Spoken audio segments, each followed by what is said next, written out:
जय श्री राधा रानी सरकार की, जय श्री कृष्ण भगवान की, जय श्री लक्ष्मी नारायण जी भगवान की, जय पुरुषोत्तम मास महत्यम की। मंदिर श्री बंसी वाले महात्मा यूट्यूब चैनल की ओर से हम आप सभी भक्तों का हार्दिक अभिनंदन करते हैं। पुरुषोत्तम मास के केवल कुछ ही दिन शेष रह गए हैं, तो इन बचे हुए शेष दिनों में भगवान की पूरी श्रद्धा भावना से भक्ति करनी चाहिए ताकि भगवान की कृपा को प्राप्त किया जा सके। तो पुरुषोत्तम मास इस वर्ष 16 अगस्त तक है, तो 16 अगस्त तक भगवान की जितनी भी भक्ति की जाएगी उसका फल अनंत गुना होकर प्राप्त होगा। वैसे तो भगवान की भक्ति कभी भी की जाए भगवान की कृपा मिलती है, लेकिन ये पुरुषोत्तम मास भगवान को अति प्यारा है। इस कारण इस मास में भगवान की भक्ति करने से जो फल मिलता है वो अनंत गुना होकर प्राप्त होता है। तो पुरुषोत्तम मास के 26वें अध्याय की परम सुंदर कथा इस प्रकार है। महर्षि वाल्मीकि जी राजा दृढ़धनवा से कहने लगे हैं कि हे राजन, उद्यापन के बाद व्रत के समय धारण किए जाने वाले नियमों और निषेधों की भी समाप्ति हो जाती है।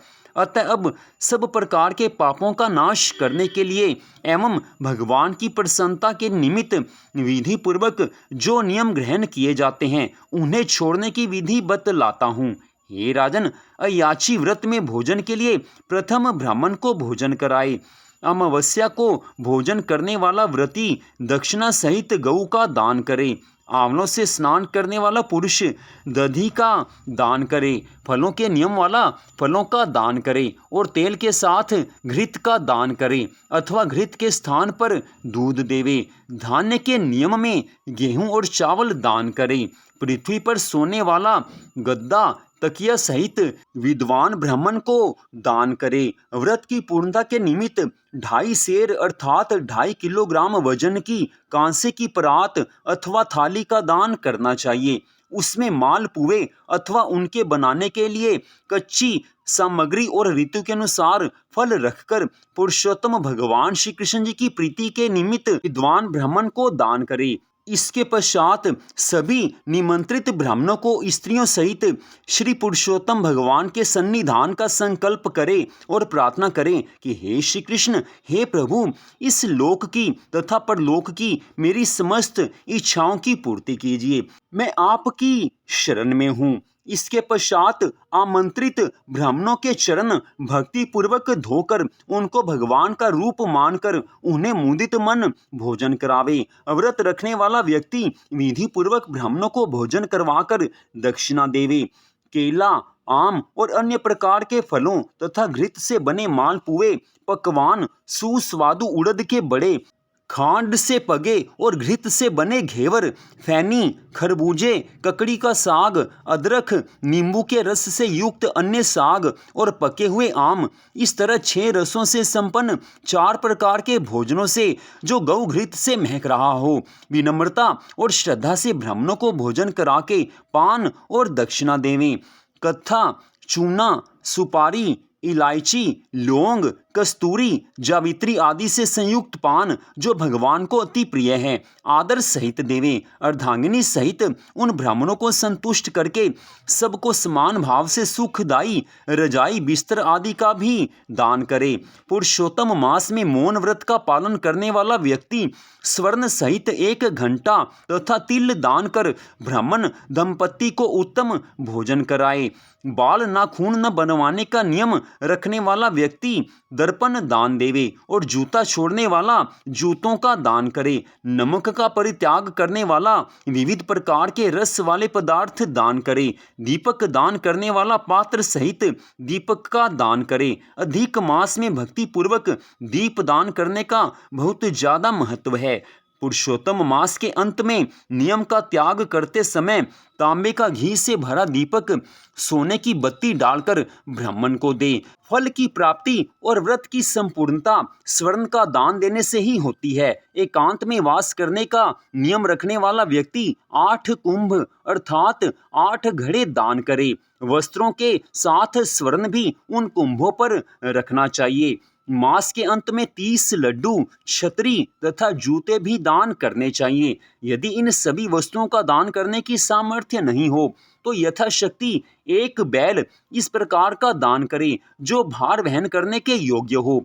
इनके साथ ही अन्न का भी दान करना चाहिए, क्योंकि अन्न से बढ़कर कोई भी वस्तु बड़ी और पवित्र नहीं है। जीवन का आधार अन्न ही है, और अन्न से ही मुनि और सिद्ध व्यक्ति परम निर्वाण गति को प्राप्त करते हैं। अतः अन्नदान की महिमा अपरम पार है। अन्नदान की महिमा का वर्णन नहीं किया जा सकता है। जो आपको बताया है वो संक्षेप में बताया गया है। हे राजन, पुरुषोत्तम मास में जो व्यक्ति केवल रात्रि में ही भोजन करता है वह अगले जन्म में राजा होता है। दिन के प्रातः काल में देवता, मध्याह्न काल में मुनिजन, अपराह्न काल में पितृगण और साय काल में आत्मा का भोजन होता है। जो मनुष्य सब काल बिताकर भोजन करते हैं उनके भ्रम हत्यादिक सभी पापों का नाश हो जाता है।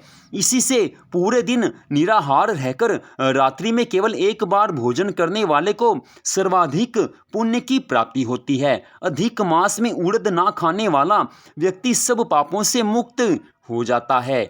हे राजन, जो ब्राह्मण होकर कोल्हू चलाता है वह पापात्मा होता है और पेरे गए तिलों की संख्या के बराबर वर्ष तक रौरव नरक में पड़ता है। परंतु अधिक मास की शुक्ल पक्ष तथा कृष्ण पक्ष की एकादशी द्वादशी के दिन उपवास रखने वाला ऐसा व्यक्ति भी गरुड़ पर सवार होकर भगवान जी के विष्णु लोक को प्राप्त करता है।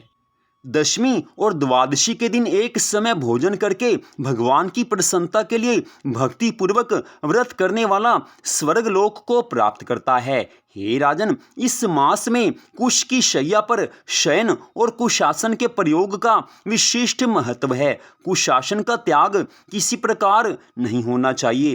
कुशा परम पवित्र है। इससे मल, मूत्र, रुधिर, श्लेष्मा आदि कभी नहीं पहुंचना चाहिए। ऐसा करने वाला नरक का कीड़ा बनता है। कुशा के बिना सभी धार्मिक क्रियाएं व्यर्थ रहती हैं। कुशा के मूल में ब्रह्मा जी, मध्य भाग में श्री विष्णु भगवान जी और अग्र भाग में भगवान शिव शंकर जी का वास होता है। शूद्र द्वारा कुशा का उखाड़ना और कपिला गाय का दूध पीना वर्जित है। वह कुशासन पर ना बैठे, यज्ञोपवीत धारण नहीं करे और ना ही वैदिक क्रियाएं करे। इनके विरुद्ध चलने वाला शूद्र पितरों को लेकर डूबता है और 14 इंद्र होने तक महानरक में पड़ता है। इसके पश्चात वह मुर्गा, सुअर तथा वानर की योनि प्राप्त करता है। शूद्र को ओंकार मंत्र का जाप भी नहीं करना चाहिए। महर्षि वाल्मीकि जी ने अंत में राजा दृढ़धनवा से कहा है कि हे राजन, पुरुषोत्तम मास में व्यक्ति जिस नियम के पालन का व्रत ले उसे अवश्य पूर्ण करे। यदि किसी तरह व्रत भंग हो जाता है तो नेत्र रोग अथवा कुष्ठ रोग पैदा होता है। हे राजन, ब्राह्मण के आशीष पाकर ही धार्मिक व्यक्ति स्वर्ग प्राप्त करते हैं। अतः प्रत्येक व्यक्ति का कर्तव्य है कि वह वेद पाठी ब्राह्मणों का सदैव आदर सत्कार करता रहे और दान आदि देकर उन्हें संतुष्ट और तृप्त रखे। तो यहीं पर पुरुषोत्तम मास महत्म के 26वें अध्याय की कथा का विश्राम होता है। इस कथा में पुरुषोत्तम मास के उद्यापन के बारे में सब कुछ बताया गया है। आप में से कुछ लोग जानना चाहते होंगे कि अगर मनुष्य के पास बहुत ज्यादा धन संपत्ति नहीं होती तो उसको पुरुषोत्तम मास के व्रत का उद्यापन कैसे करना चाहिए, या जो मनुष्य पुरुषोत्तम मास का व्रत नहीं रखते, केवल कथाएं सुनते हैं, उनको पुरुषोत्तम मास का उद्यापन कैसे करना चाहिए। तो उसके बारे में भी कथा हमारे चैनल पर डाली जाएगी। उस कथा को भी कृपया आप अवश्य सुनिए। तो मंदिर बंसी वाले महात्मा यूट्यूब चैनल की ओर से आज की इस परम सुंदर कथा को सुनने के लिए आप सबका हार्दिक धन्यवाद। छोटा सा निवेदन, पुरुषोत्तम मास के शेष बचे हुए दिनों में अपने मन को भगवान के चरणों में लगा दीजिए। सब काम करते हुए भगवान जी के नाम को याद रखिए। पुरुषोत्तम मास के शेष बचे हुए दिनों में भगवान की इतनी भक्ति होनी चाहिए कि भगवान की कृपा की प्राप्ति हो जाए। और पुरुषोत्तम मास में हम भगवान की जितना भी भक्ति करते हैं उसका फल अनंत गुना होकर प्राप्त होता है। और ये पुरुषोत्तम मास 3 वर्ष के पश्चात फिर आएगा तो शेष बचे हुए दिनों में भगवान के चरणों में अपने मन को लगा दीजिए। तो आप सबका फिर से धन्यवाद। भगवान श्री राधा कृष्ण जी की, भगवान श्री लक्ष्मी नारायण जी की, पुरुषोत्तम मास महत्म की अनंत कृपा सदा आप सब पर, आपके परिवार पर बनी रहे। इसी मंगल कामना के साथ जय श्री राधा रानी सरकार की, जय श्री कृष्ण भगवान की, जय श्री लक्ष्मी नारायण जी भगवान की, जय पुरुषोत्तम मास महत्म की। ओम नमो भगवते वासुदेवाय। ओम नमो भगवते वासुदेवाय। ओम नमो भगवते वासुदेवाय। जय जय श्री राधे, जय जय श्री राधे, जय जय श्री राधे श्याम।